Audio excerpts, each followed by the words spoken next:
First guttural Niphal. Okay, let's look at the Niphal in the first guttural. Here's our paradigm. And like I said, it's not only the imperfect and the imperative and infinitives that are affected, but the perfect as well. In the cow, the perfect was pretty regular, except down here. It was just two little things here, where they had the compound shava. But we can see here with the Niphal that things are looking a little different. And what's happening here is this is one of those forms that has the Hataf Segol. This one, and if you look at your chart for first gutturals, you'll see also the other first guttural that likes Hataf Segols is the Hifil, right next to it to the right. But the Niphal does as well in the perfect. So we have this Hataf Segol, and it is matched with the Segol under the Niphal Nun. Now, I've called it here prefix vowel, the Segol, this here. This is a prefix, but it's not the prefix of the imperfect. Just don't get those confused. This is the Niphal Nun, right? The Niphal Nun that marks Niphal. Like you see it over here as well. So you have two different types of prefixes. You have the prefix that's as a result of the binyan, Niphal, and you have prefixes that's part of the form, the tense. In this case, imperfect, for instance. So Yud, Tav, Aleph, whatever.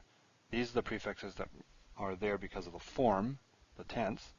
This is the prefix that is the Niphal Nun that's there because that's what marks that binyan.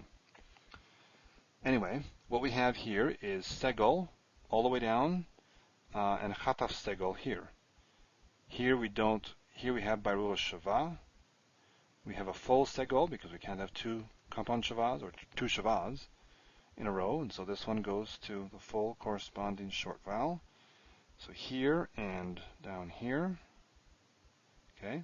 Other than that, it's completely regular in that you have these Segols and Hataf Segols matching. And over here as well. So you have this prefix Nun, the Niphal Nun, with a Segol, Hataf Segol, and note the Patach here. Remember that the Kametz. The Kametz marks the passive participle for Niphal, Pual, and Hofal. And in the Niphal, in particular, it's particularly important because it's the only way to distinguish the passive participle masculine singular from the perfect third masculine singular. Patach here, Kametz here. So this is the only thing to distinguish it. In the Hofal and the Pual, you have a meme. You have the main prefix. That also is a distinguishing marker. Okay, so the perfect and the passive participle have these Segols. That's all this is saying. Here I'm comparing it to the strong. So here we have Nifkad, and here we have Ne'emad. So where you have a Hiddic prefix vowel, you have a Segol, and where you have a silent Shava, you have this compound Shava, this Hataf Segol. Okay, that was the perfect and the participle, which function as a group. Now we'll look at the prefix forms. These are the forms where the Niphal Nun gets assimilated, right? If you think back to the strong Niphal we looked at, in the perfect and in the participle, the Niphal Nun was present. You saw it, it was visible. In these forms here, all these, the Niphal Nun gets assimilated, and it shows up as a Dagesh forte in the first root letter. This one here. It's effectively doubling that first root letter. But what's going to happen if you have a guttural as the first root letter? Well, you can't double a guttural. And so, instead of doubling this, because you can't do that, the vowel lengthens to compensate. So you have a tzere here. Now, before, we had I-a. Remember that? I said the mark of the Niphal in the prefix forms, at least the way I like to think about it, is I-a with a Dagesh forte sitting right here. Well, we can't have the Dagesh forte, and so this goes to I-a. That's all that's happening there. Let me see what notes I had. Prefix vowel is tzere, which is compensatory lengthening because you can't double the first nun, or the first guttural. One note, the infinitive absolute can also have the form Hey Amon. Okay, what's that about? If you go down here, if you look at your strong verb chart, at the infinitive absolute for Niphal, you'll see that there were two forms. One has the Niphal, nun.